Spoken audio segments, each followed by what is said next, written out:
Hey everybody, it's been too long. This is Daryl Cooper, and you're about to hear episode 24 of the Martyr Made podcast.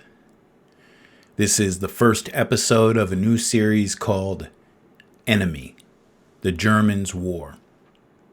And as the title implies, we're going to be exploring the deep history of the Second World War through the eyes of the people who lost it.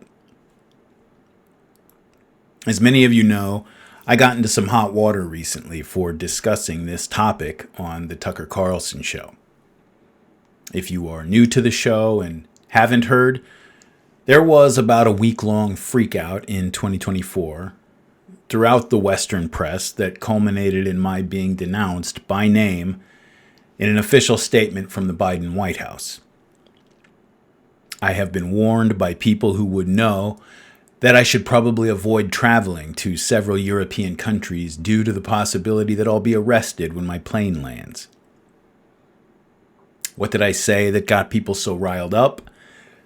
The gist of it was that the Second World War might have been avoided if the Allies, in particular Britain, had taken a different approach to the belligerents of the Third Reich, and that the Allies helped create the conditions that allowed the Hitler regime to justify the atrocities committed by German forces during the war.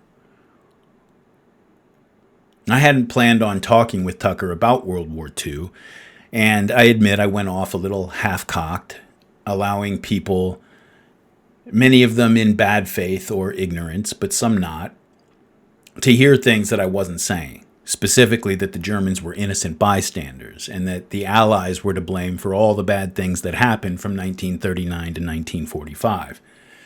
Never mind that I said at the time that I specifically was not saying that. Still, I knew I was walking on sacred ground with my shoes on, so I can't object too strongly when some people complained that I was tracking mud through the cathedral. In any case, 20 minutes or so of an interview that up to that point had been focusing on entirely different topics was not the best way to engage with that topic. So here we are. We're going to go very deep in this series, as usual. And we're not going to stop until we understand how a man like Adolf Hitler was formed. How he was formed from the raw material of what was once an innocent child. We're not going to stop until we understand why the people of Germany would listen to him. And what were the historical circumstances that made following him seem like the most reasonable of the available options at the time for millions and millions of people. In short, what did the Germans believe they were doing? We all know our side of the story. An evil man captivated a people who temporarily lost their minds. He led them on a bloody quest for world domination, and humanity was saved by the effort and sacrifice of the greatest generation of the enlightened nations of the world. But history is a story lived and written by men and women, not by angels and demons. When angels and demons start creeping into your narrative, you might be doing something important and worth doing, but you're not doing history. The historian Timothy Snyder was one of the mainstream academics trotted out to attack me in the press after my appearance on the Tucker Carlson show. So it's safe to say that he's no fan of mine, but I don't mind admitting that his book Bloodlands, Europe Between Hitler and Stalin, was an excellent read.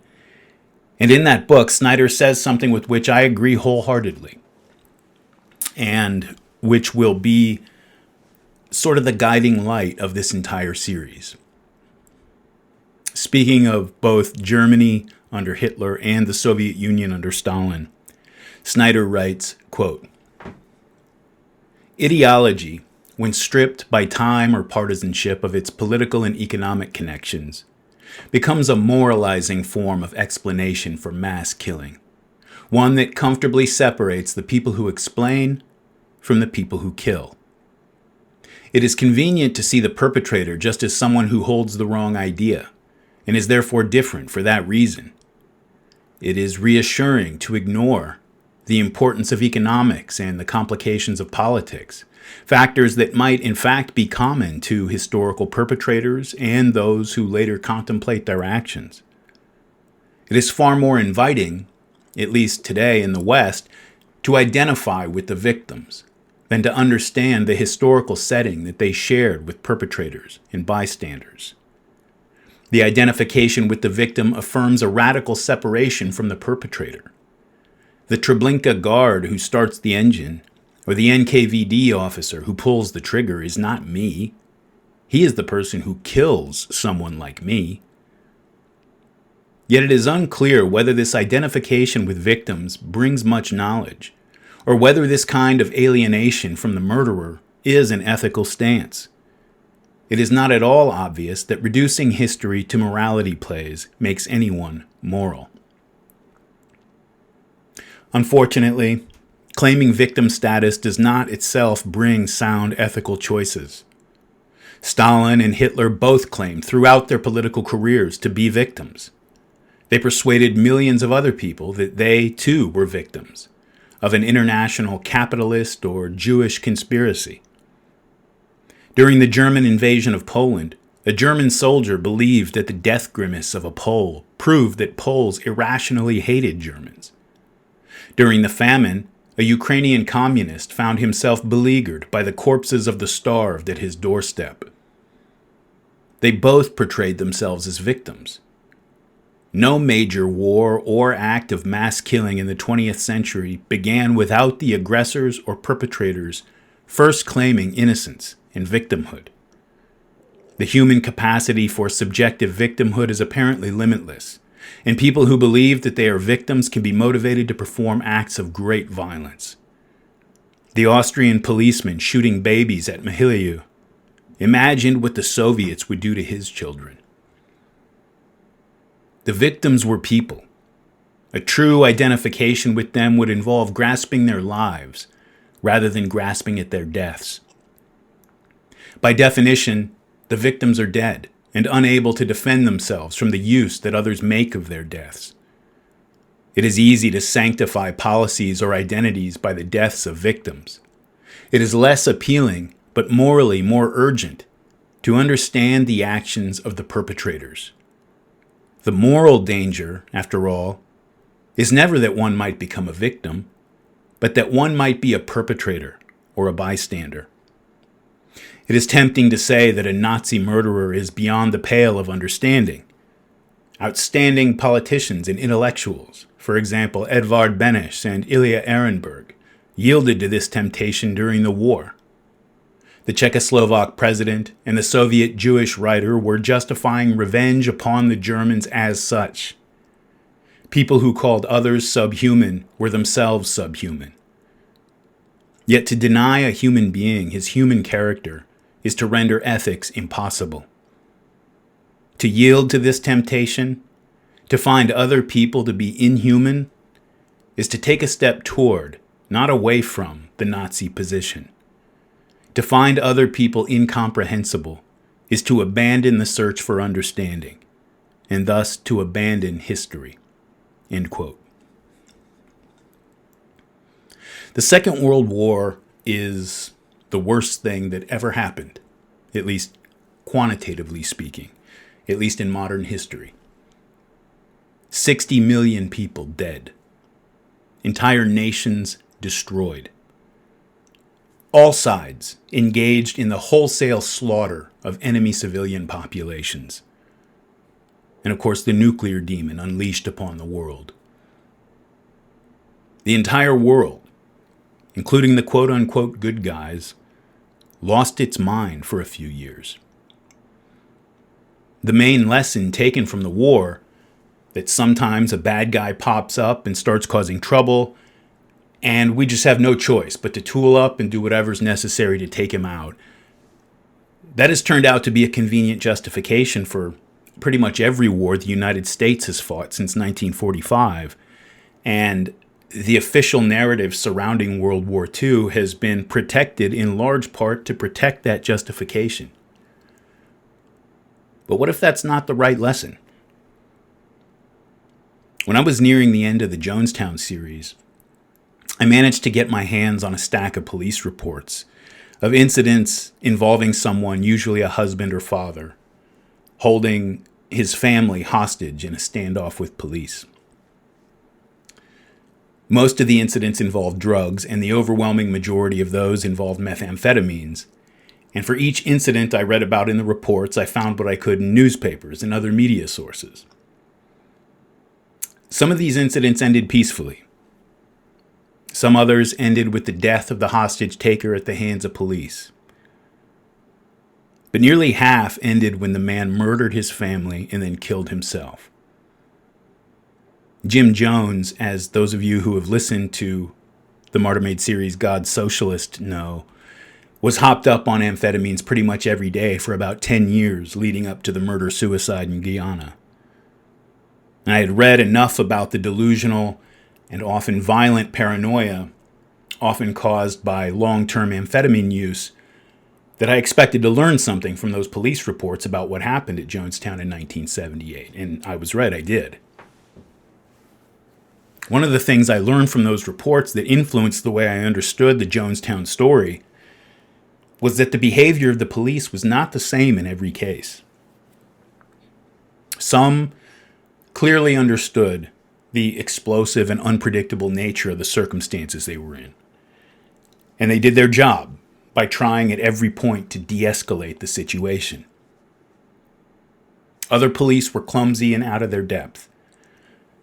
But in some cases, there was simply no getting around the fact that in a standoff with a psychotic man, delusional man threatening to murder his family, the police acted in ways that made the situation worse. They used threats, they used pressure tactics. Some even insulted or tried to humiliate the man inside the house with a gun. Maybe just hoping to shake him up and get him to expose himself.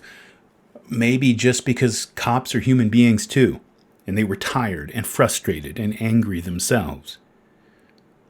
Whatever the reason, you read through the reports and they clearly acted in ways that made the situation more dangerous, often with catastrophic consequences.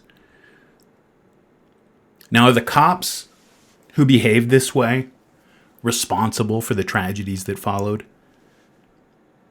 Obviously, they were not holding the family hostage, and they did not pull the trigger on the murder weapon. So, in that sense, no. Obviously, they were not the ones responsible. We don't know what would have happened if the cops had taken a more de-escalatory approach. It's certainly possible that things would have ended the same way. Still, when the worst possible outcome occurs, it would be totally inappropriate for the police to throw their hands up and say there's nothing we could have done. This guy was crazy. He was going to do what he was going to do. And any discussion of what we might have done differently really just deflects blame away from the real culprit. Even if that's true, a responsible police department would study every single action its officers took, playing out every counterfactual to try to understand what happened. And for understandable reasons, only one counterfactual is usually permitted in polite discourse when something like this happens, namely that of the cop who was saying all along that the murder-suicide might have been prevented if only people had listened to him and sent the SWAT team in right away. In World War II, in that version of this story, that cop is Winston Churchill. And he might have been right. Once the man inside kills his family, anyone arguing that the police should have been more conciliatory is not going to find very many sympathetic ears. But the lessons we take from the last crisis inform our response to the next one. And too often our pride and our need to rationalize our decisions causes us to learn the wrong lessons. The lesson taken from Jonestown, for example, was that the tragedy might have been averted if the authorities had taken harsher and more decisive action. And this lesson shaped the catastrophic official response to the Branch Davidian standoff in Waco, Texas, 15 years later. World War II has cast a similar spell on us for 80 years. Again, virtually every war on which the U.S. has embarked in the years since has been justified by claims that the enemy leader is the next Hitler, and that our only two choices are to fight him now or to fight him later when he's even stronger and more dangerous. You can be Winston Churchill or you can be that cowardly, sniveling Neville Chamberlain. Advocating de-escalation is just naive appeasement that inappropriately humanizes and legitimizes a monster. It's a very clever rhetorical jujitsu that frames the people advocating for peace as the ones who are actually advocating for a bigger and more violent war. The pundit Barry Weiss called Tulsi Gabbard an Assad toady on the Joe Rogan Experience, attacking her moral character, but also effectively accusing her of treason simply because Tulsi was advocating for de-escalation of the Syrian civil war. When Dr. Ron Paul pointed out that Osama bin Laden's own words confirmed that U.S. military intervention in the Middle East was fueling al-Qaeda's hostility toward us, Rudy Giuliani called Dr. Paul dangerous, accused him of blaming America rather than the terrorists for 9/11. These tactics work less and less often, and most of you will have seen through the cynical abuse of language by Weiss and Giuliani in these examples, but they remain powerful when it comes to World War II, the myth of the American-led global order. In the early days of the war, the BBC broadcaster Cyril Jode was discussing with a friend whether Britain ought to accept Hitler's offer to come to the table to talk peace. Author Nicholson Baker writes, quote, Cyril asked whether his friend thought Chamberlain should have negotiated after Hitler's peace offer. Yes, of course, said his friend. Wars should never be begun, and as soon as they were begun, they should be stopped. He then listed off many war evils: the physical and moral mutilation, the intolerance, the public lying, the enthronement of the mob. Once a war has started, he said, the only thing was to get it stopped as soon as possible. Consequently, I should negotiate with Hitler. Jode said, but you couldn't negotiate with Hitler because you couldn't trust him. Hitler would break any agreement as soon as it benefited him to do so. Suppose you're right, said his friend. Suppose that Hitler violated the peace agreement and England had to go back to war. What had they lost? If worst comes to worst, we can always begin the killing again. Even a day of peace was a day of peace. Jode found no ready answer for that. End quote. Now, I'm not going to spend this series preaching to you about peace. This is a series about war, about a titanic conflict the likes of which the world had never seen and probably will not see again for another 1,000 years. It's a story that'll be told through the eyes of those who planned it and carried it out, and of those who suffered its consequences.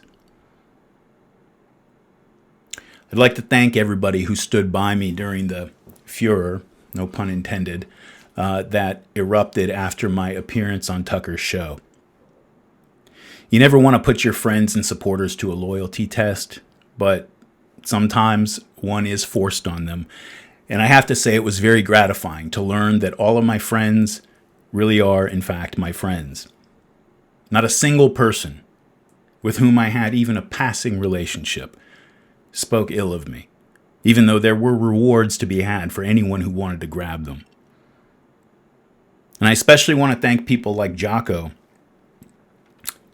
somebody who has businesses and employees who depend on him and did not ask for the drama brought by his association with me after that interview. It would have been very easy for him to disavow me, and given his responsibilities, I would have understood if he did. But he didn't. Neither did Tucker, neither did anyone else. And that's something I won't ever forget. Finally, this is where I make an appeal for your support. The forces that came after me in the wake of the Tucker interview were pretty daunting. And the only reason I was able to survive it and continue to speak my mind is you. My subscribers, for just a few dollars a month, sent a message to the people who control our discourse that their control is slipping. And they can't shut people down as easily as they used to. So please take a few minutes before you start this episode and go subscribe to the Martyrmade Substack, which you can find at subscribe.martyrmade.com. And there'll be a link in the show notes. Subscribers get access to a members-only feed with dozens of exclusive essays and podcast episodes, as well as interviews, Q&As, and the ability to participate in discussions about the topics we cover on the show. It's just $5 a month or $50 a year, but for the 2 weeks after this episode is released, anyone who signs up will lock it in for $4 a month or $40 a year for as long as they remain a subscriber. I don't run ads on this podcast. If I did, they would have all pulled out last year after my Tucker interview, and I probably wouldn't be making this series. The show is 100% listener supported. I work for you and only you, and that is the way it will always be. So head over again to subscribe.martyrmade.com and help me continue to do this. Those of you who are already subscribers, you know how I feel about you. And all I can say is thank you. Thank you. Thank you. But enough of that. You're about to hear the prologue to Enemy, the Germans' War. Here we go. I'm content to die for my beliefs. So cut off my head and make me a martyr. The people will always remember it. No. They will forget. Hell does exist. God is a thought. God is an idea. It is a place. It is somewhere. Hell does exist. But its reference is to something that transcends all thinking.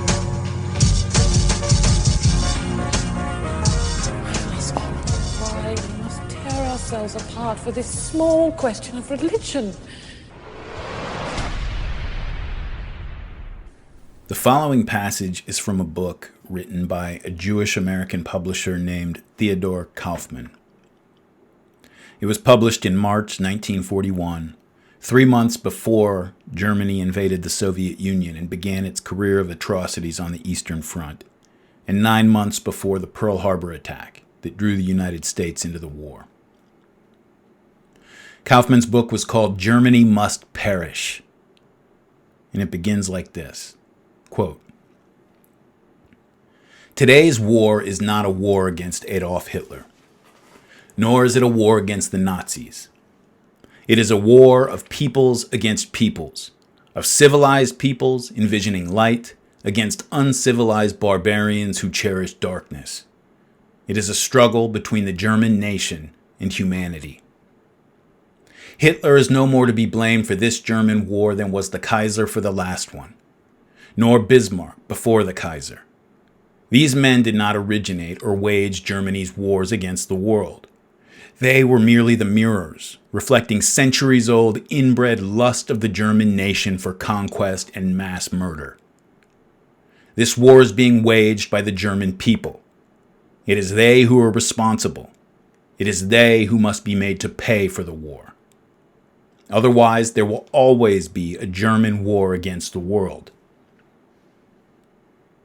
For not only must there be no more German wars in fact, there must not even remain the slightest possibility of one ever again occurring. A final halt to German aggression, not a temporary cessation, must be the goal of the present struggle.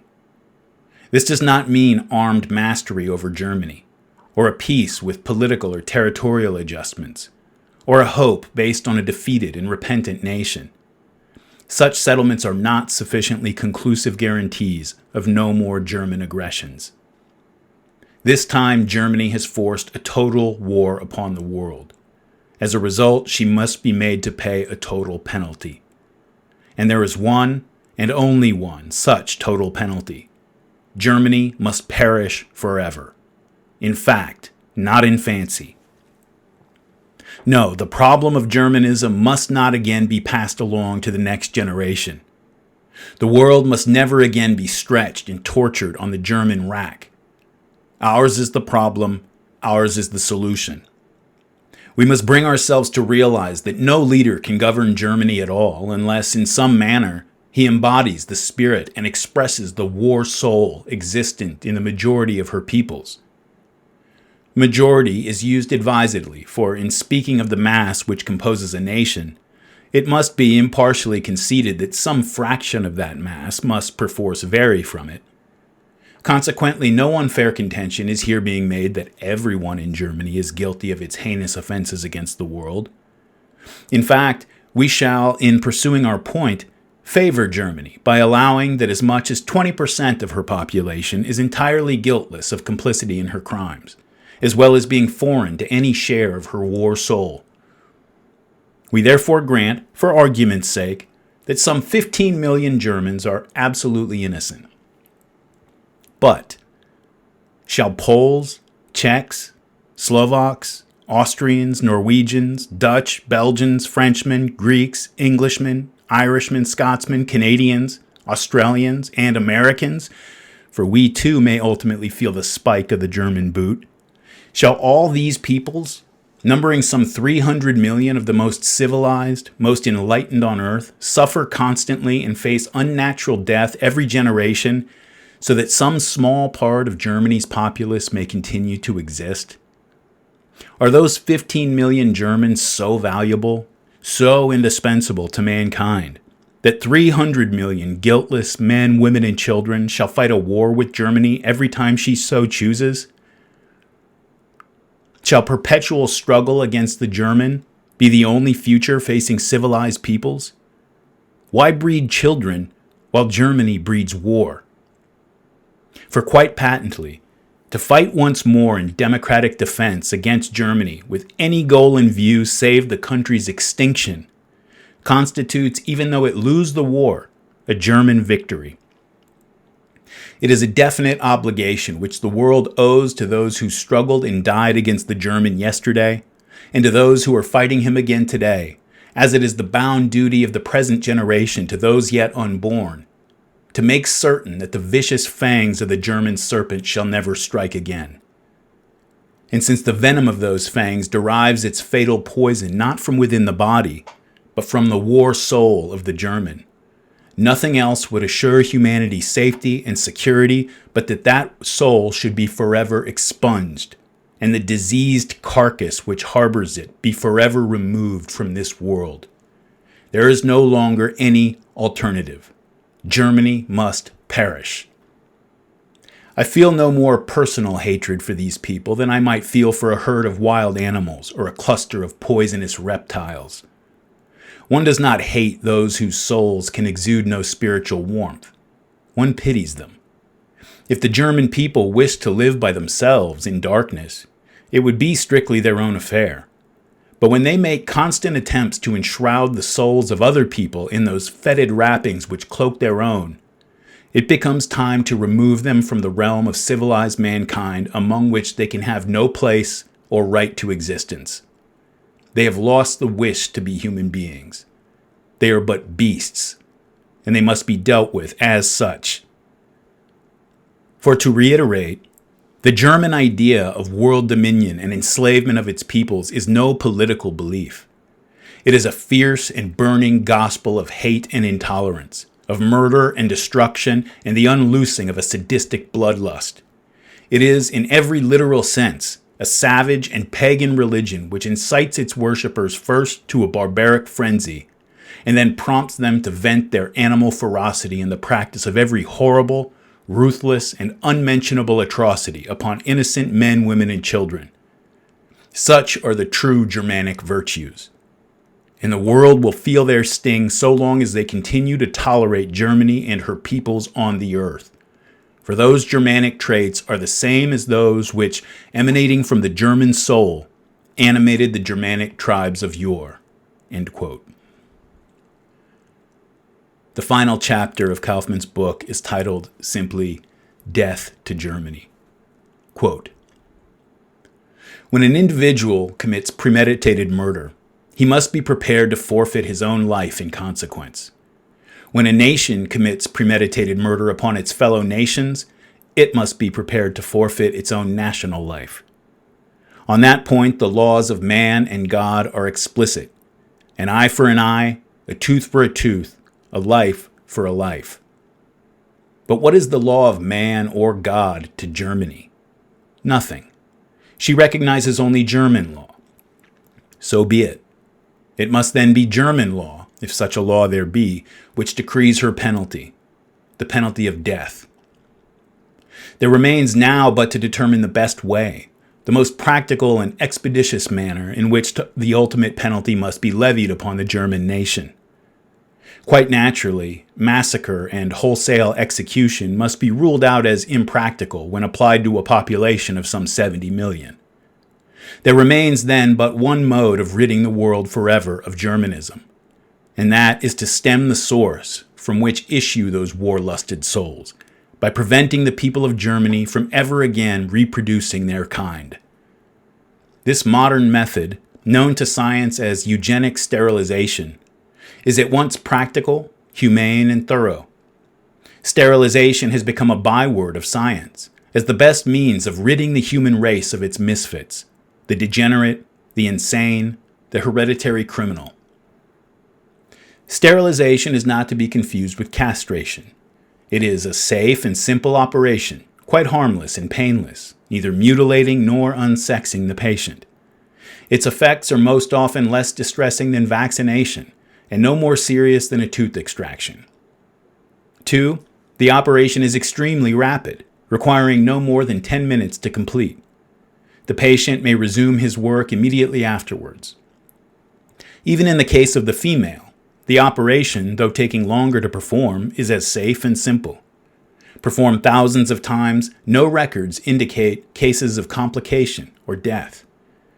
When one realizes that such health measures as vaccination and serum treatments are considered as direct benefits to the community, certainly sterilization of the German people cannot but be considered a great health measure promoted by humanity to immunize itself forever against the virus of Germanism. The population of Germany, excluding conquered and annexed territories, is about 70 million, almost equally divided between male and female.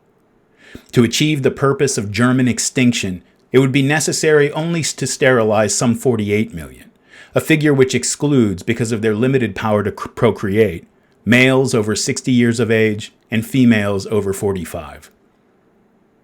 Concerning the males subject to sterilization, the army groups, as organized units, would be the easiest and quickest to deal with. Taking 20,000 surgeons as an arbitrary number, and on the assumption that each will perform a minimum of 25 operations daily, it would take no more than 1 month at the maximum to complete their sterilization. Naturally, the more doctors available, and many more than the 20,000 we mentioned would be available considering all the nations to be drawn upon, the less time would be required. The balance of the male civilian population of Germany could be treated within 3 months. Inasmuch as sterilization of women needs somewhat more time, it may be computed that the entire female population of Germany could be sterilized within a period of 3 years or less. Complete sterilization of both sexes, and not only one, is to be considered necessary in view of the present German doctrine that so much as 1 drop of true German blood constitutes a German. Of course, after complete sterilization, there will cease to be a birth rate in Germany. At the normal death rate of 2% per annum, German life will diminish at the rate of 1.5 million yearly.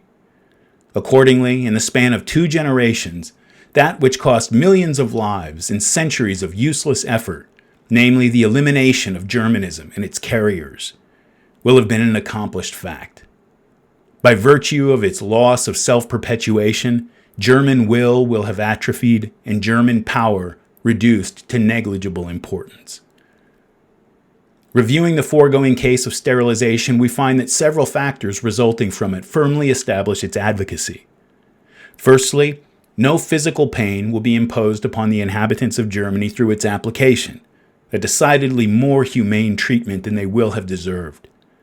Secondly, execution of the plan would in no way disorganize the present population, nor would it cause any sudden mass upheavals and dislocations. The consequent gradual disappearance of the Germans from Europe will leave no more negative effect upon that continent than did the gradual disappearance of the Indians upon this one.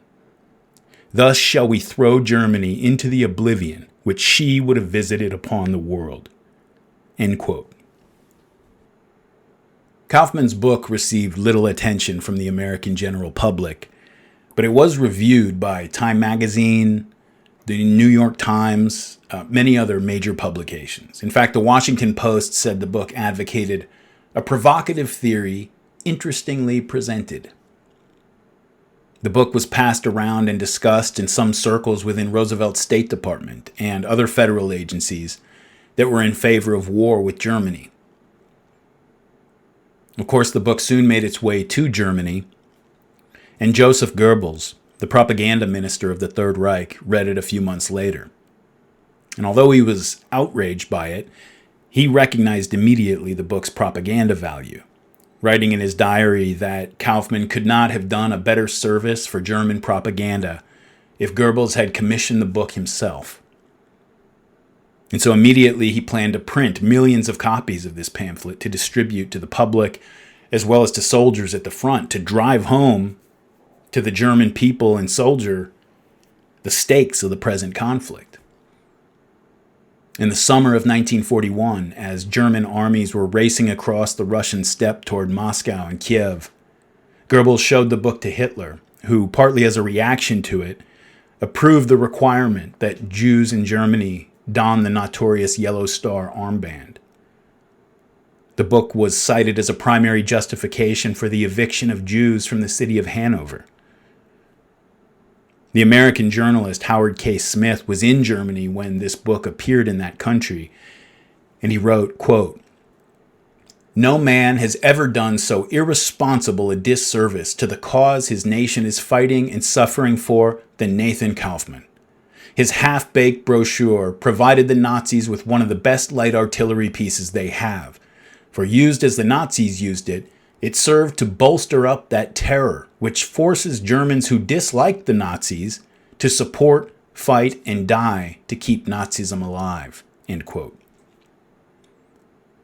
Now, Goebbels may or may not have known better, but many leading National Socialists in Germany who were already convinced that the war was being forced upon them by an international cabal of Jewish financiers and media magnates, many of them believed that their paranoia was being confirmed by the appearance of a book like this, written by a Jewish author and reviewed in Jewish-owned newspapers like the New York Times and the Washington Post. Propaganda newspapers and magazines in Germany were filled with quoted passages from the book, as well as other anti-German articles and statements in the British and American press. The German public, even that portion of it still skeptical about Hitler and his party, already believed that losing the war would likely result in a peace even more punitive than the hated Versailles Treaty. But now many of them were forced to admit that the party may not have been exaggerating when it claimed that the Allied war aim was the total destruction of Germany and its people. Party propagandists found no shortage of anti-German vitriol in the British and American press, and they filled their newspapers and magazines with excerpts and commentary. Typical was a letter to the editor of a British newspaper from August 1940, which read, quote, "To be frank, I favor exterminating every living creature in Germany, man, woman, and child, bird, and insect. I would not leave even a blade of grass. Germany must become more desolate than the Sahara." End quote. And to the German people, as well as much of the leadership, who were accustomed to the idea that the press was a tool of the ruling regime, It seemed obvious that such a statement, although it was presented merely as the thoughts of one man, would not have been printed in a national newspaper unless it reflected the sentiments that the enemy regime wanted to instill in its people. In June 1941, days after the German invasion of the Soviet Union was launched, the English writer Frances Partridge and her husband Ralph got a letter from an old friend and fellow writer, Gerald Brennan. In the letter, Brennan was complaining about pacifists who were advocating for peace with Germany, writing that they were unable to even grasp simple arithmetic since, quote, every German woman and child killed is a contribution to the future safety and happiness of Europe. Death to every German, end quote. In 1943, as the consequences of the German defeat at Stalingrad were becoming clear, and German cities were being subjected to wholesale incineration by British and American bombers, Goebbels wrote the following article for his weekly newspaper, Das Reich. The naivete, not to mention ignorance, with which certain European circles see the Jewish question in the fourth year of this gigantic struggle is astonishing. They cannot or will not see that this war is a war of the Jewish race and its subject people against Western culture and civilization. Everything that we Germans and Europeans, defenders of the principle of a moral world order, hold dear is at risk. The above-mentioned circles are too inclined to see the Jewish question as a humanitarian issue. They make their judgments on the feelings of the moment rather than on the knowledge and insight resulting from clear and calm reason. It is clear that if during this war we show the least weakening of our determination to resolve the Jewish question, the result will be the gravest danger to our people and Reich and all of Europe. Jewry wanted this war. Whether one looks to the plutocratic or the Bolshevist side of the enemy camp, one sees Jews standing in the foreground as instigators, rabble-rousers, and slave drivers. They organize the enemy's war economy and encourage plans to exterminate and destroy the Axis powers. England and the USA recruit from among them the bloodthirsty and vengeful agitators and political lunatics, and they are the source of the terror commissars of the Soviet GPU. They are the mortar that holds the enemy coalition together. In the National Socialist Reich, they see a power that resists their drive for world domination, both militarily and intellectually. That explains their rage and deep hatred. Do not think that the Old Testament tirades of their newspapers and radio are merely political propaganda. They would carry it all out to the letter, should they have the opportunity. Our state's security requires that we take whatever measures seem necessary to protect the German community from their threat. That leads to some difficult decisions, but they are unavoidable if we are to deal with the threat. This war is a racial war. The Jews started it and they direct it. Their goal is to destroy and exterminate our people. We are the only force standing between Jewry and world domination. If the Axis powers lose the war in Europe, no power on earth could save Europe from the Jewish Bolshevist flood. It may seem surprising that such a small minority possesses such great power and is such a deadly danger, but it is so. International Jewry uses certain criminal methods to gain world domination that are not evident to uneducated nations. The same is true in private life. The Jews do not enjoy economic success because they are more intelligent than non-Jews, rather because they follow a different moral code. They attempt to conceal their methods for as long as possible, until it is too late for the affected nation to defend itself. Then it takes a revolution to dislodge them. We know how difficult and tiresome that is. None of the Führer's prophetic words have come so inevitably true as his prediction that if Jewry succeeded in provoking a second world war, the result would not be the annihilation of the Aryan race, rather the end of the Jewish race. This process is of vast importance and will have unforeseeable consequences, but it can no longer be halted. It must only be guided in the right direction. One must also be sure to strike the weapon of public deception from Jewry's hands, which it is desperately using to save its skin. One can already see that in the face of approaching catastrophe, the Jews are shrinking into the background. They send their pet goy to the fore, and it will not be long before they do not want to do it any longer and wash their hands in innocence. The Jews will have to answer for their countless crimes against the happiness and peace of mankind. And one day the whole world will give them the penalty that they are suffering today in Germany. We speak without resentment. The time is too grave to spin naive plans of revenge. This is a world problem of the first order that can be solved by the present generation and must be solved by them. Sentimental considerations will have no part here. We see Jewry as the embodiment of a general world decline. Either we will break this danger, or the peoples of the world will break under it. When dealing with the Jews, there are only two choices: to surrender to them or to fight them. We have chosen the latter. As our enemy attacks without mercy, so do we. The future will prove who is right. Developments so far, however, seem to be more in our favor than the enemy's. Opposition to the Jews, not friendship with them, is growing around the world. We are convinced that at the end of the war, Jewry will face a humanity that fully understands the Jewish question. One has to grant that extraordinarily clever tactics are being used, and that it takes some intelligence or sound instincts to see behind the Jewish facade. But here, too, the jug carries water until it breaks. International Jewry's attack on the cultural and moral order of the world is cleverly concealed, but not cleverly enough so that it cannot be seen through. One must keep at their heels and give them no rest when they begin to tire. They are virtuosos at the art of transformation. They can appear in 1,000 forms, yet are always the same.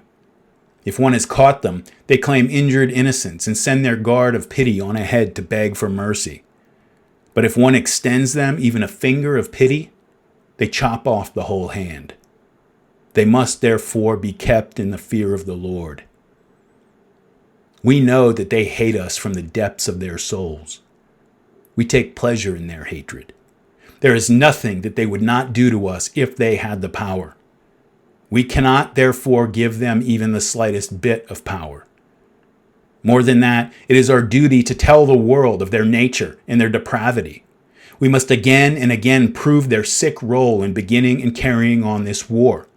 We must attack them incessantly, accuse them without pity of the crimes of which they are guilty, until the nations begin to wake up. That may take a long time, but it is worth it. We are dealing with the most dangerous enemy that ever threatened the life, freedom, and dignity of humanity.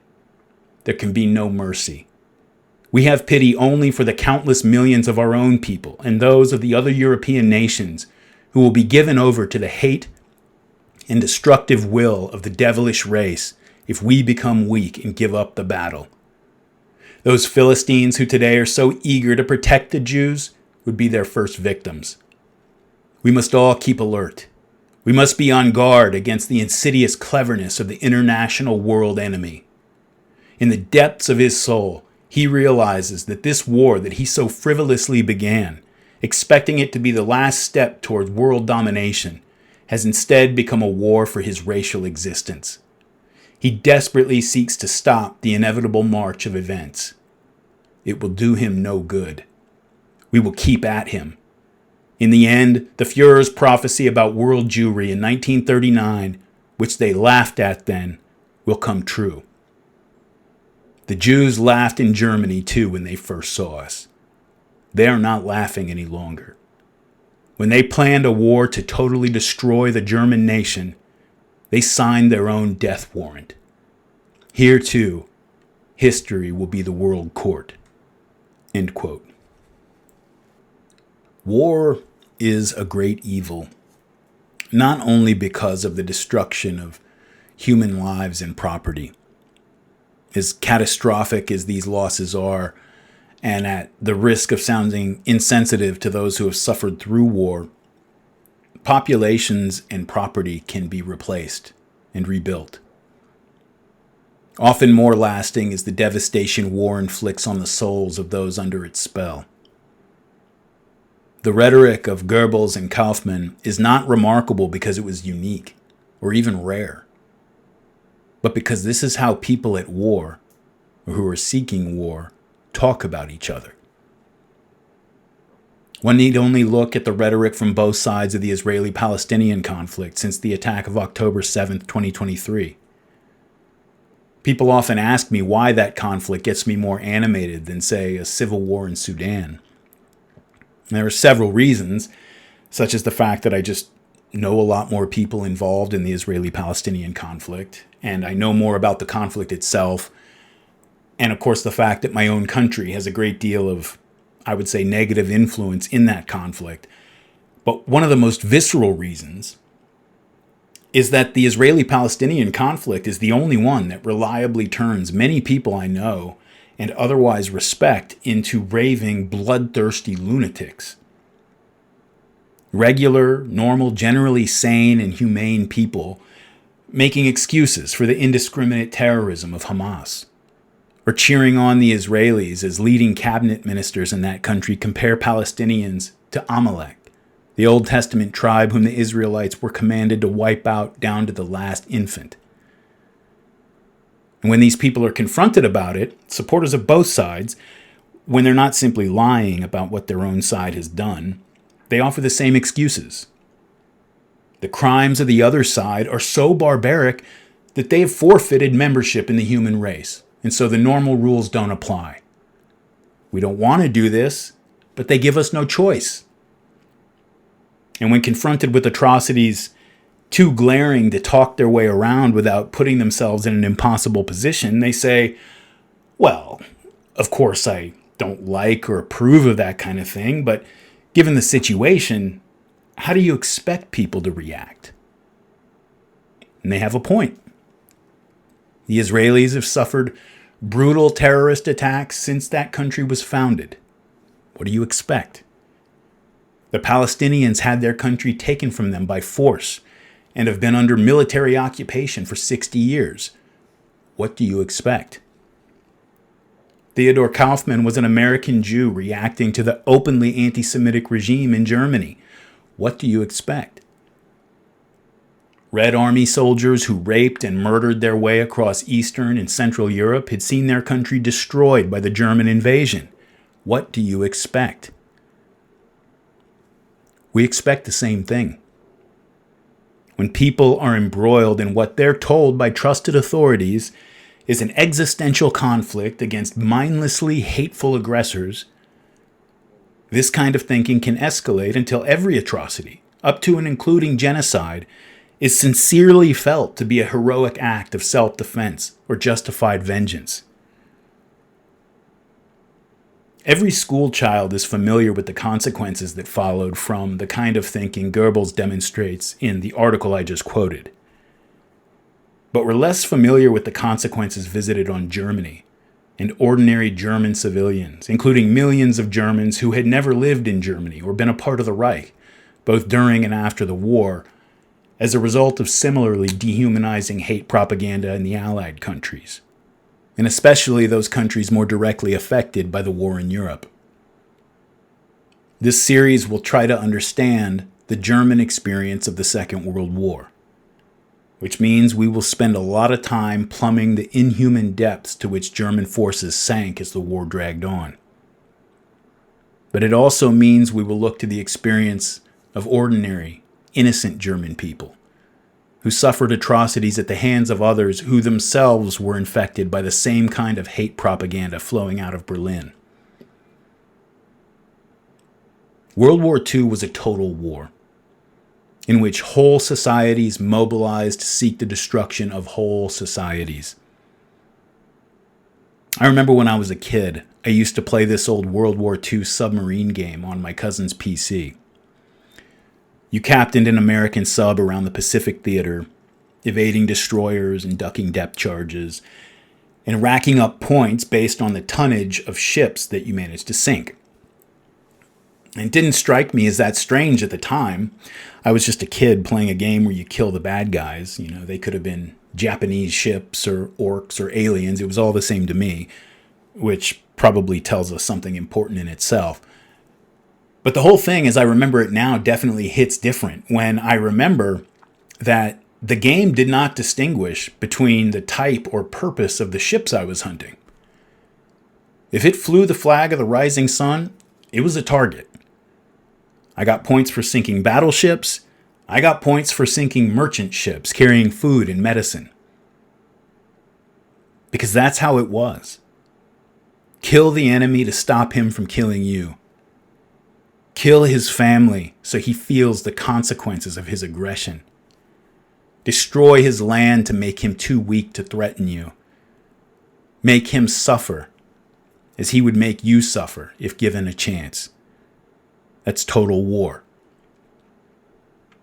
In his haunting book, Human Smoke, author Nicholson Baker writes about a memo distributed by the British Air Staff on March 6, 1941, titled Chemical Board Crop Subcommittee, First Report. Quote, it discussed the possibility of dropping weed seeds, bugs, and plant diseases on Axis crops. Such attacks might have a moral effect on the German population, it was contended. Another idea was to kill crops or stunt their growth using substances developed by Imperial Chemical Industries, the English company that made bombs and Runkal brand sprayable mustard gas. ICI's Chemical 1313 acted on wheat and other grains, while Chemical 1414 ravaged root crops. In 1941, their use by aerial distribution over Germany was envisaged, a later memo said, end quote. That same day, British Prime Minister Winston Churchill met with Air Marshal Charles Portal, Chief of Staff of the Royal Air Force. Churchill, by this point, knew that the only way Britain had a chance of winning the war was if the Americans could somehow be drawn into it. And to that end, he told his cabinet explicitly that he was actively seeking ways to provoke the Germans to drastic action against Britain. Germany, by this point, was beginning to focus on the East, and not to abandon the war in the West, but it was certainly de-emphasized. And Churchill believed that the propaganda effect on the American public of German atrocities against Britain would be a greater gain than whatever was lost to the German attacks. Baker writes, quote, Churchill asked Portal to see if he could try something a little different, using some special weapons. They'd tried it before, back in the summer, just after France fell, but it hadn't worked all that well. Maybe they should give it another chance. The weapons to be used weren't bombs, exactly. They were leaflets without words. The British called them calling cards. They were about the size of a playing card, maybe a little smaller, and they were made of a phosphorus wafer held between two layers of moist fabric. When the fabric dried out in the sun, the phosphorus caught fire. There were other shapes and configurations. Sometimes they were coated with a plastic substance that cracked when it dried. When it cracked, the wafer burned. What might these fire sandwiches set alight? Grain? They'd tried that already. Churchill's thoughts turned to the Black Forest. In fact, why not burn down all the forests of Germany? They began on a Monday night, September 2nd, 1940, but the Air Ministry held back the news for 2 days. Woods are bombed, was the headline in the New York Times. RAF bombers have unleashed a devastating attack with incendiary bombs on the famous Black Forest, east of Baden, the dense woods of the Oberharz Mountains, the forest district of Grunwald on the outskirts of Berlin, and forests in Thuringia, said the paper. Fires were still burning in the Black Forest a day afterward. The pine trees of the Harz Mountains blazed up like tinder. One returning pilot recognized one of the peaks in the Harz Mountains. He'd stayed near there once on a holiday. On this mountain, he remembered, lived a legendary giant. I was telling the other chaps in my plane about it as we were flying over it, he said. Near the railway line that went up the giant's mountain, bombs started a nice new little patch of fire about a mile square, the pilot added. End quote. Given its ubiquity throughout human history, it is hard to say that war is unnatural. And if it is natural, then the demands it places upon us must in some way be natural too. But I think it's safe to say that when you've descended to the point of trying to burn down ancient forests, more or less out of spite, that something essential in your humanity has been sacrificed on the bloody altar. Before Pearl Harbor discredited the American peace movement, anti-war advocates in the United States made the case that however bad Hitler and the Third Reich might be, we had no business involving ourselves in a conflict in which both sides were already engaged in such wanton violence. That however noble our intentions might be, and whatever the outcome of the conflict, we could only disgrace ourselves and muddy our spirits by participating in something like this. But soon, of course, we were in it. And along with everyone else, we submitted to the logic of a conflict in which whole peoples were considered acceptable casualties in pursuit of victory. This is from W.G. Sebald's great book, A Natural History of Destruction. Quote, in the summer of 1943, during a long heat wave, the RAF, supported by the U.S. 8th Army Air Force, flew a series of raids over Hamburg. The aim of Operation Gomorrah, as it was called, was to destroy the city and reduce it as completely as possible to ashes.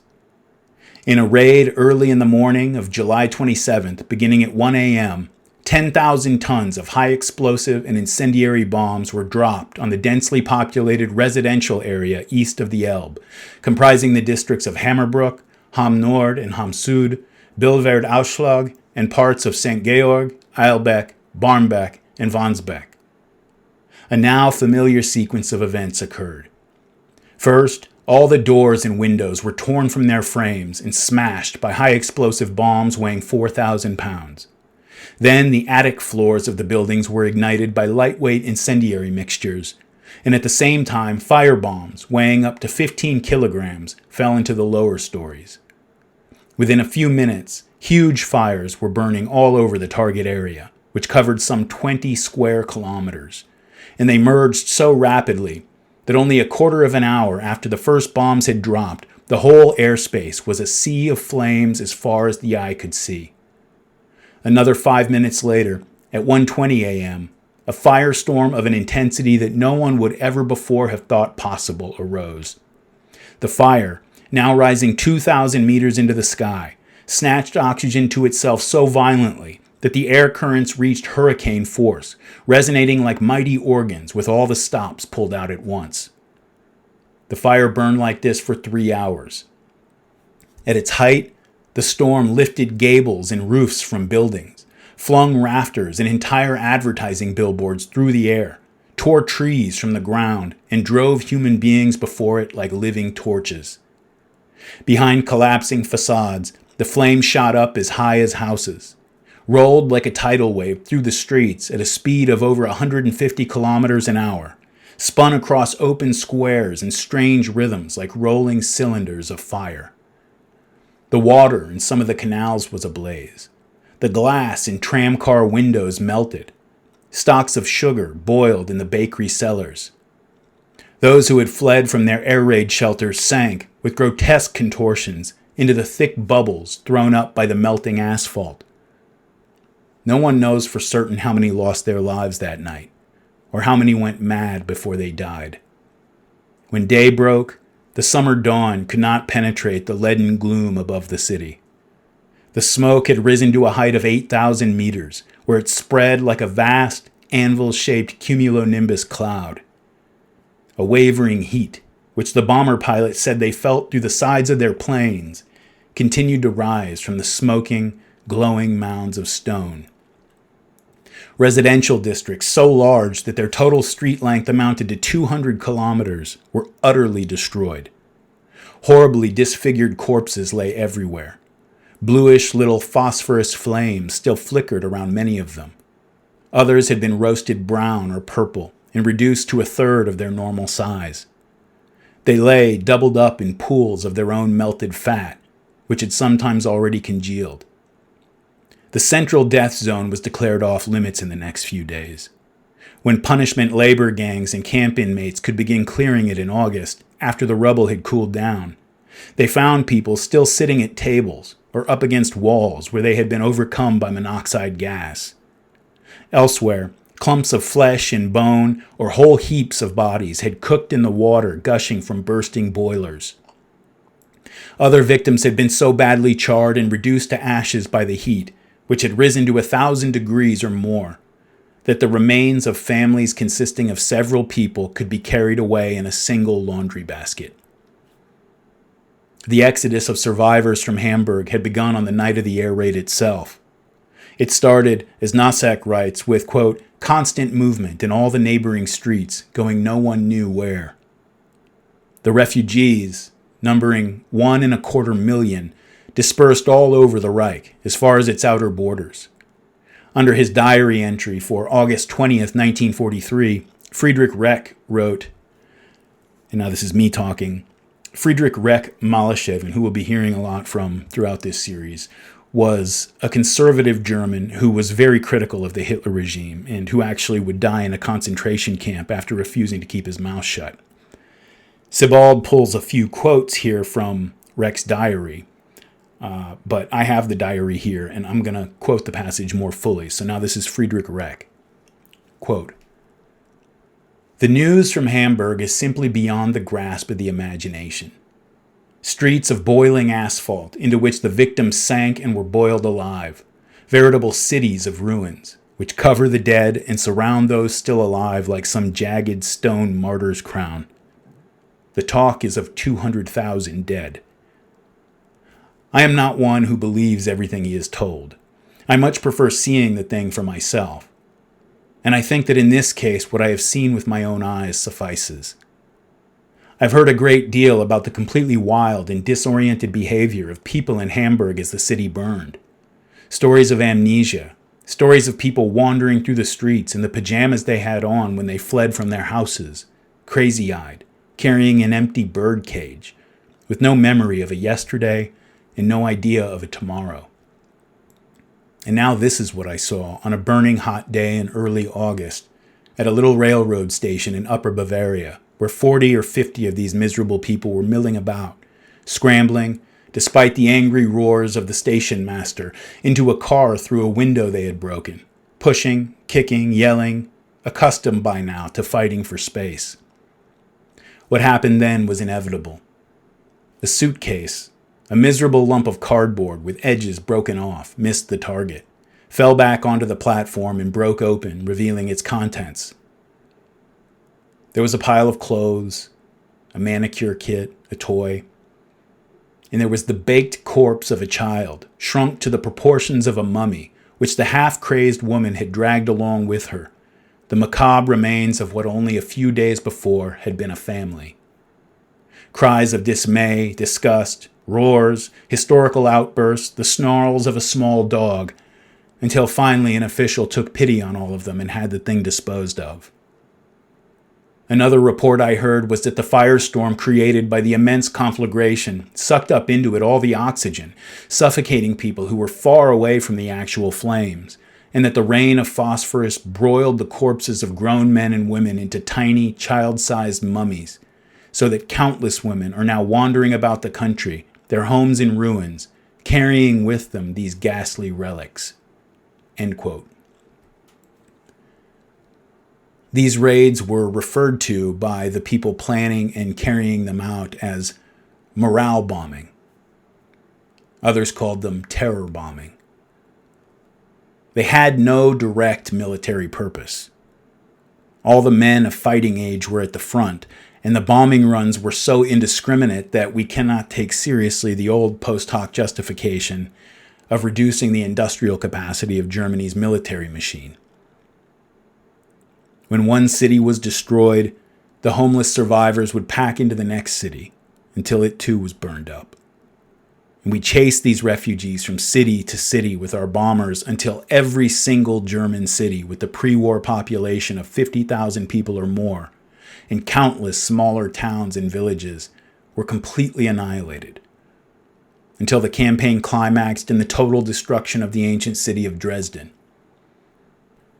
Hundreds of thousands of women, children, and elderly refugees had packed into Dresden like sardines, hoping that, even after everything that had happened, maybe the Allies would stop short of attacking a city that obviously had no military value, and which was not only a German but a European cultural heritage site.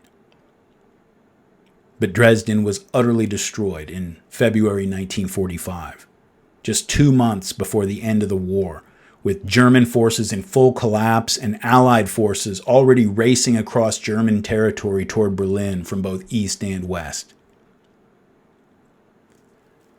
After American forces liberated the Dachau concentration camp, just 1 week before Germany's unconditional surrender, our soldiers rampaged through the camp, murdering dozens of surrendered German soldiers. For several days, the camp's former inmates were given free rein to torture, humiliate, and murder the Germans that they could lay their hands on, often with the participation and assistance of the Americans. An American soldier named Jack Hallett remembered, quote, "The men were deliberately wounding the guards that were available and then turned them over to the prisoners and allowing them to take their revenge on them. And in fact, you've seen the picture where one of the soldiers gave one of the inmates a bayonet and watched him behead the man. It was a pretty gory mess. A lot of the guards were shot in the legs so they couldn't move.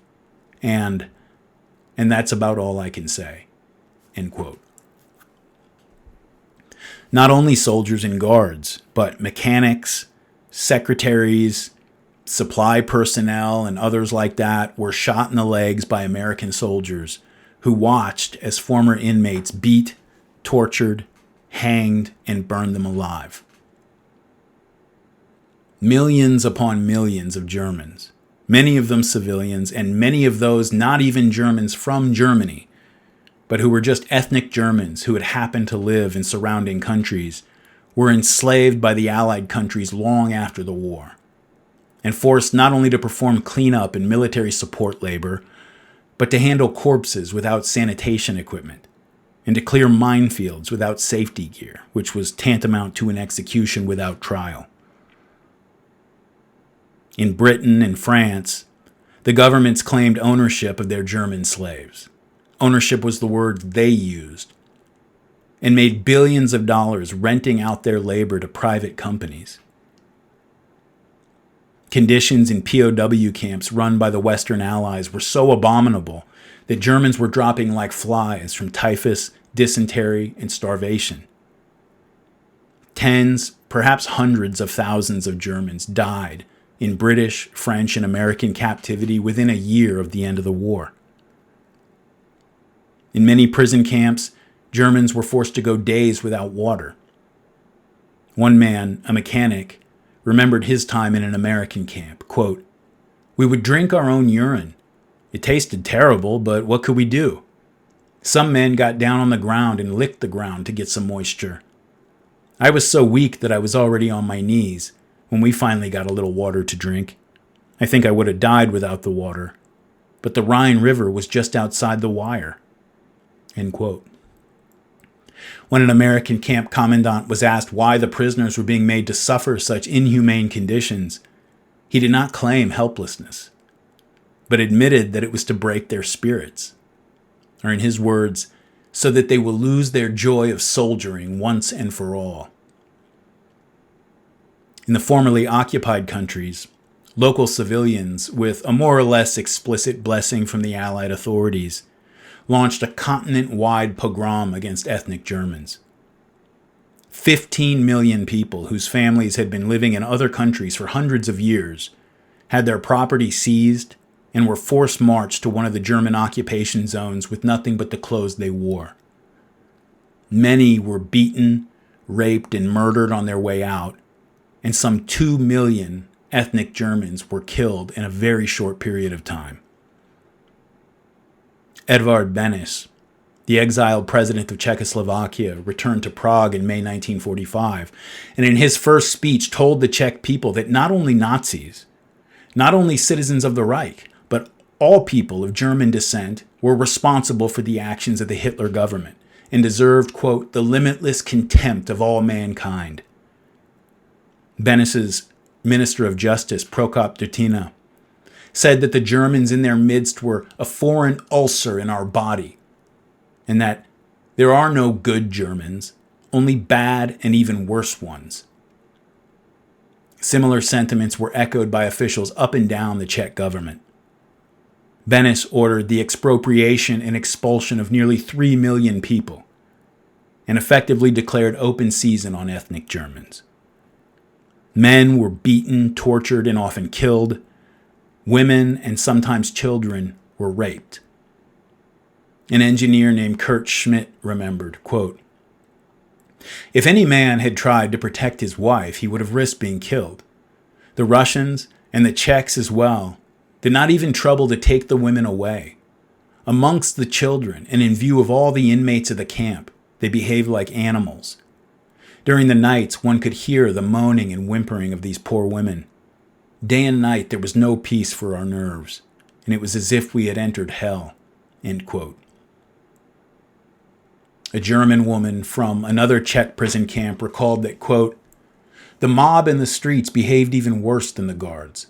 Especially the older women excelled themselves and had armed themselves for this purpose with iron rods, truncheons, dog leashes, etc.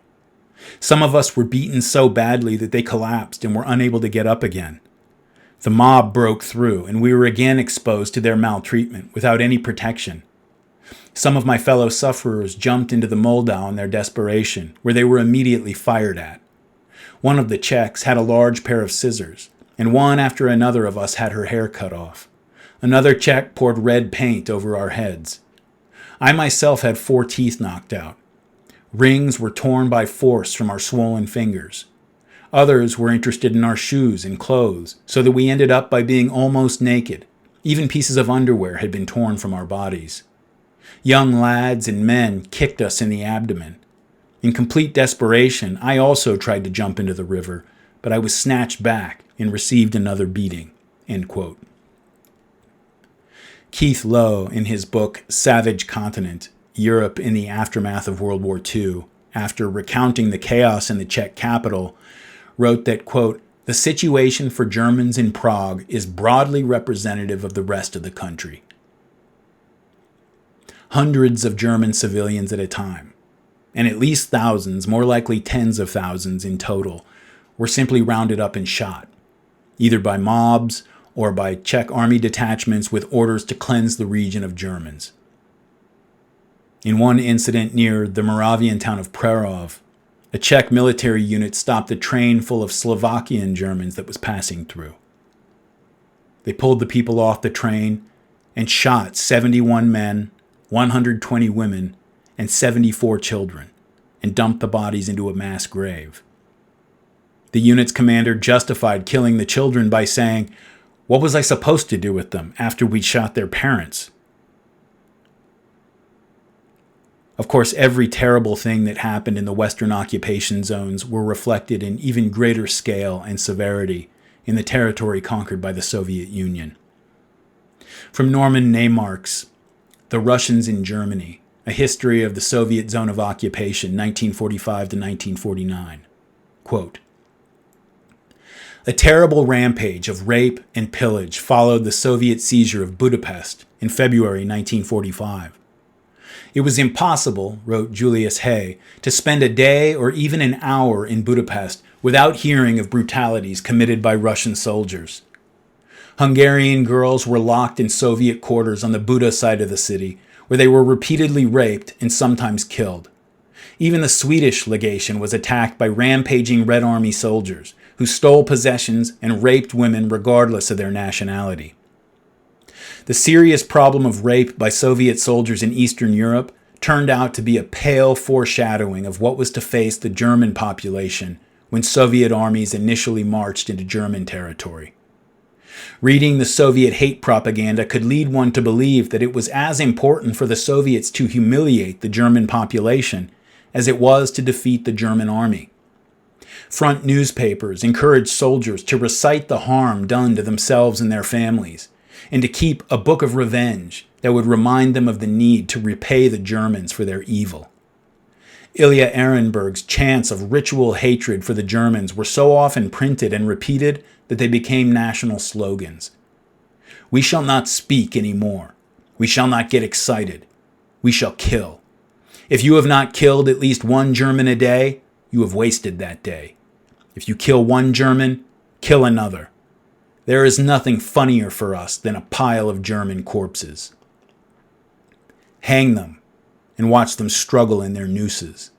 Burn their homes to the ground and enjoy the flames. These were the messages that permeated the last years of the war. Marshal Zhukov's orders to the 1st Belarusian Front on the eve of the January 1945 offensive into Poland did little to dampen the Soviet soldiers' lust for revenge. Woe to the land of the murderers, the orders stated. We will get our terrible revenge for everything.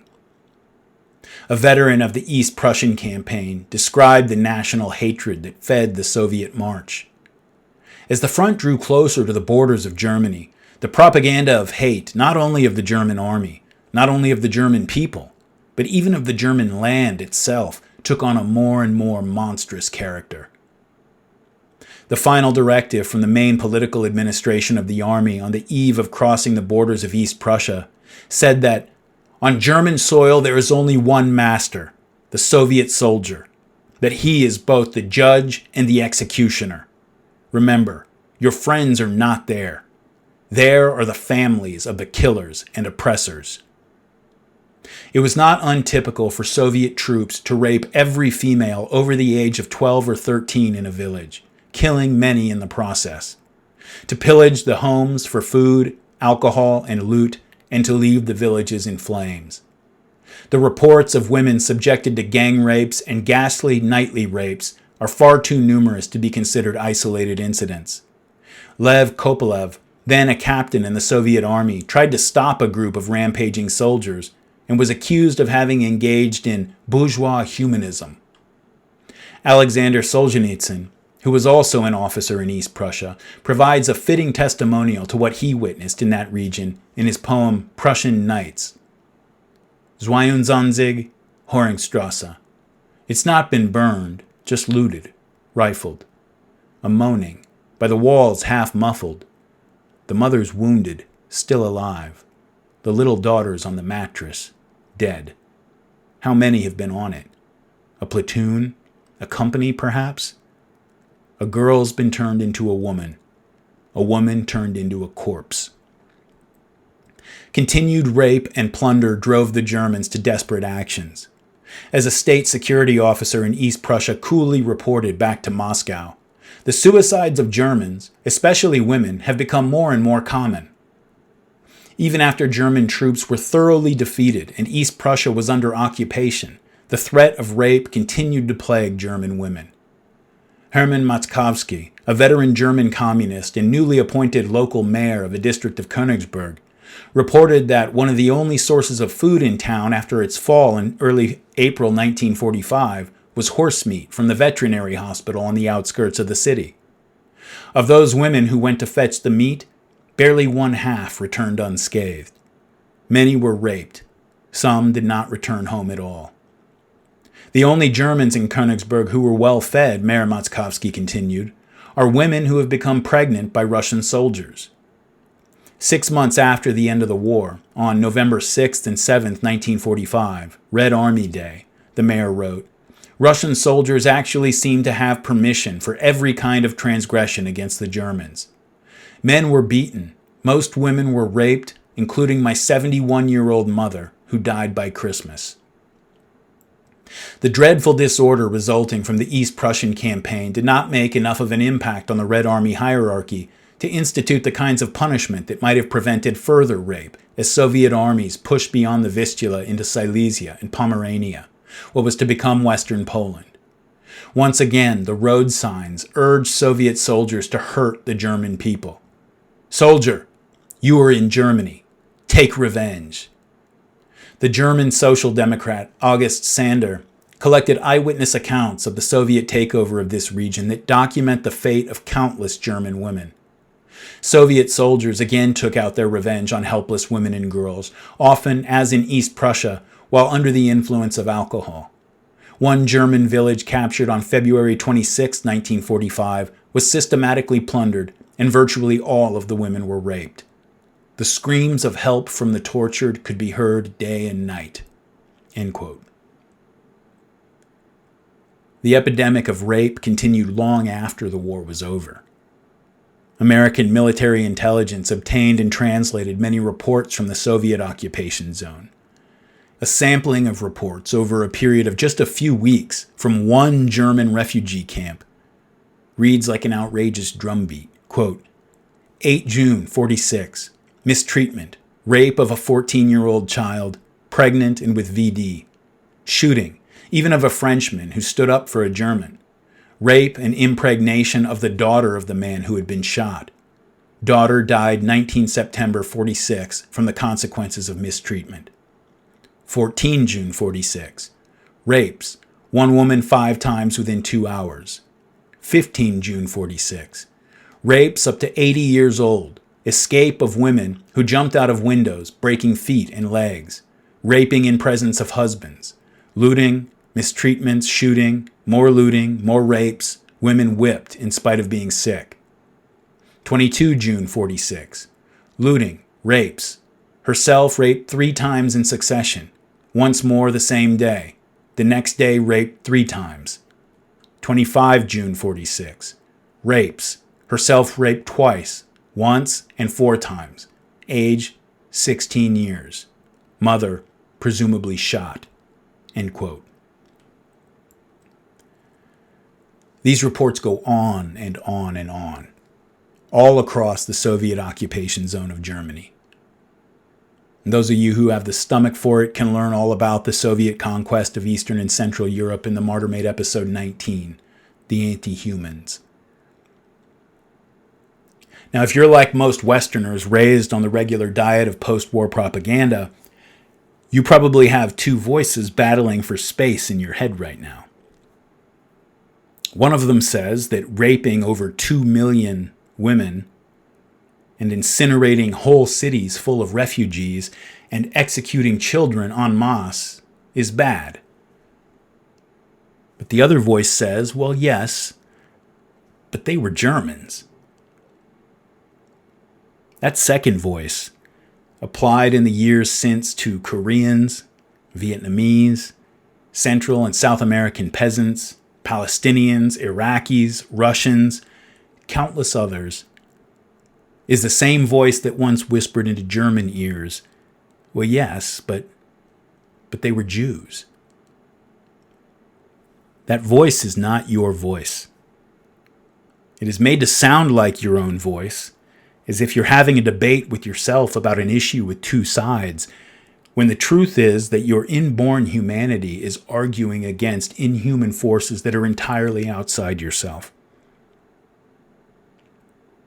These prologues I do for each series are intended as framing devices. I don't want to give the impression that this whole series is going to be a recitation of atrocities carried out against Germans in an effort to somehow even the score. The goal is not to get you to sympathize with the Germans, much less the National Socialist regime. The goal is to understand. And if a side effect of understanding is sympathy, then so be it. Court historians in the post-war years have often shied away from seeking true understanding for that very fear. For the fear that treating the Germans as human beings, with human hopes and fears and weaknesses, that risks them being tarred as sympathizers. A label which only ruins your life in the United States, but in many other countries will result in your arrest and criminal prosecution. World War II was the war in which the United States and our allies conquered the world. It was the victory out of which the current global order was founded. And it has been the justification for the often brutally violent defense of that order and its supporting values. In other words, when someone does World War II history, they're not doing normal history. How could it possibly be normal history when you can be charged with a crime for challenging the official narrative? They're taking hold of the most important load-bearing myth of our civilization. And people learn to tread carefully around myths like that. In this series, out of respect for the dead and for those who suffered, I will try to be careful. But I will be honest. And I will treat the Germans like human beings, not like demons who are beyond the pale of our understanding. Most importantly, I want to understand how the war looked from the other side. It's inconceivable to anybody raised on the court history of the Second World War that the Germans could have sincerely believed that they were the ones under attack, that the war had been forced on them against their will, and that the crimes they committed were only fair given the savagery of the enemy they were facing. In other words, that the Germans saw themselves in the same position in which the Allied countries have always seen themselves. It is inconceivable, but it is true. From Hitler down to ordinary Germans, whether supporters, neutrals, or critics of the Hitler regime, most Germans sincerely believed that an existential war had been forced on them by an implacable and overwhelmingly powerful enemy. We need to understand how that's possible if we have any hope of understanding why the war happened and what it was like to be on the losing end of it. This is not something that's only relevant to historical debates. It's long been observed that Americans, the American people, cannot really be riled up to go to war unless we believe it's a religious crusade against fascism, against communism, against terrorism. How many of our modern enemies, from Osama bin Laden to Vladimir Putin, from the Israelis to the Palestinians, depending on what side of that question you take, how often have we been told that they have no case to make? They have no rational demands. They have no reasonable fears or concerns. They are just bloodthirsty barbarians who hate us for our freedom and only understand the language of violence. To ask what we might have done differently to avoid or de-escalate the conflict is tantamount to treason. It makes you a Saddam apologist, a Gaddafi sympathizer, an Assadist, a supporter of Hamas terrorism or Israeli apartheid, a Putin stooge. To suggest that they might have any legitimate interests or concerns worthy of our respect, or that we might have done things that from their perspective backed them into a corner, is just to parrot enemy propaganda. The fact that such offensive arguments are taken seriously by otherwise sober and well-meaning people is one of the consequences of the Second World War. In his great series about the Mongol invasions, Dan Carlin asked us to imagine a future in which people spoke about Hitler and the Third Reich with the same detached objectivity that we now speak about Genghis Khan and his hordes. Dan's series about Julius Caesar's Gallic Wars, in which Caesar's forces killed and enslaved millions of Gauls and all but wiped out that ancient people, was called the Celtic Holocaust.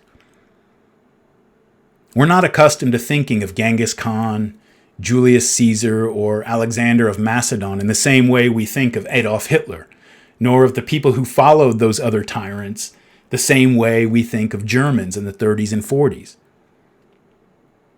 In previous Martyr Made series, I've asked you to try to see yourself in the shoes of Zionist terrorists and Palestinian militants. I have tried to humanize the men who perpetrated the My Lai massacre. I've done the same with Jim Jones and the cultists who committed mass suicide with him at Jonestown. All that feels like a warm-up for this series. And there will be those of you who followed me into the dark depths to try to comprehend those people I just mentioned, who will find this one to be a step too far. Hitler has taken the place of the devil in our modern secular world. His followers are his legion of demons. Auschwitz is his kingdom in hell. A devil is the source and cause of all evil in the world. the deepest moral abyss beneath which it is impossible to descend. But we live in a world today where Satan has lost his menacing aspect and become something of a comic figure. Kids who want to shock their parents and rebel against the conventions of our society, they don't flash a pentagram. That's cringe. They read Mein Kampf and wear a swastika and say, "Mom and Dad, what do you think of this?" And they do that because years of conditioning by the educational system and media propaganda and social pressure has taught them that it isn't the Gospels anymore, but the official narrative of the Second World War that is the real symbolic nerve center of our society. When I decided to take on this subject, many people who care about me lined up to express their concern, many of them to try to dissuade me. And failing that, to ask me, please, please, please be careful. And I told them what I tell everyone. My audience trusts me to be honest with them. And even when they disagree or get uncomfortable, they will give me the benefit of the doubt that I am coming from a place of empathy and a desire to genuinely understand people at the extremes of human experience. And I do not intend to abuse that trust. We're going to do this together. So buckle up. Because no matter how many books have been written, or documentaries made, or discussions had about the Second World War, I promise you, you've never heard a story like this.